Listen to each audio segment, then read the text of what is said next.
अपने माता पिता का दिल न दुखी। शादी की सुहाग सेज पर बैठी एक स्त्री का पति जब भोजन का थाल लेकर अंदर आया तो पूरा कमरा उस स्वादिष्ट भोजन की खुशबू से भर गया। उस स्त्री ने अपने पति से निवेदन किया कि माँ जी को भी यही बुला लेते हैं तो हम तीनों साथ बैठकर भोजन करते हैं। पति ने कहा छोड़ उन्हें, वह खाकर सो गई होंगी, आओ हम साथ में भोजन करते हैं। उस स्त्री ने पुनः अपने पति से कहा कि नहीं, मैंने उन्हें खाते हुए नहीं देखा है। तो पति ने जवाब दिया कि क्यों, तुम जिद कर रही हो, शादी के कार्यों से थक गई होंगी इसलिए सो गई होंगी, नींद टूटेगी तो खुद भोजन कर लेगी, तुम आओ हम प्यार से खाना खाते हैं।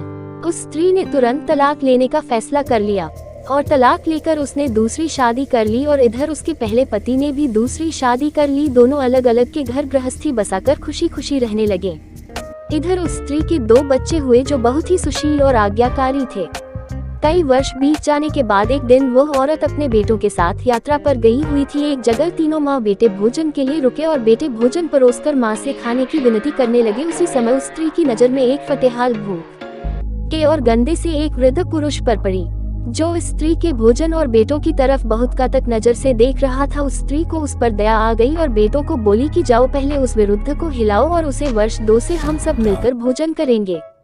बेटे जब उस वृद्ध को कर कपड़े पहनाकर उसे उस स्त्री के सामने ले आए तो वह स्त्री आश्चर्यचकित रह गई। वह वृद्ध वही था जिससे उसकी शादी की सुहागरात को ही तलाक ले लिया था।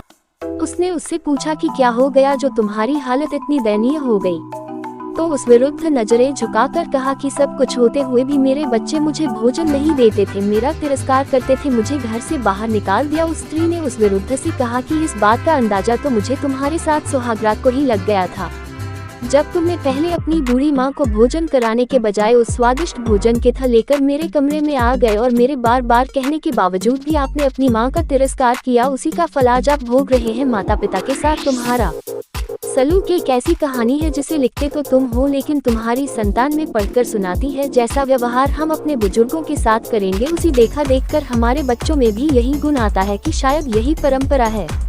याद रखना, माँ बाप नाराज तो ईश्वर नाराज। इस कहानी पर आपकी क्या राय है हमें कमेंट करके जरूर बताएं। कहानी पसंद आए तो लाइक, सब्सक्राइब और शेयर जरूर कीजिए।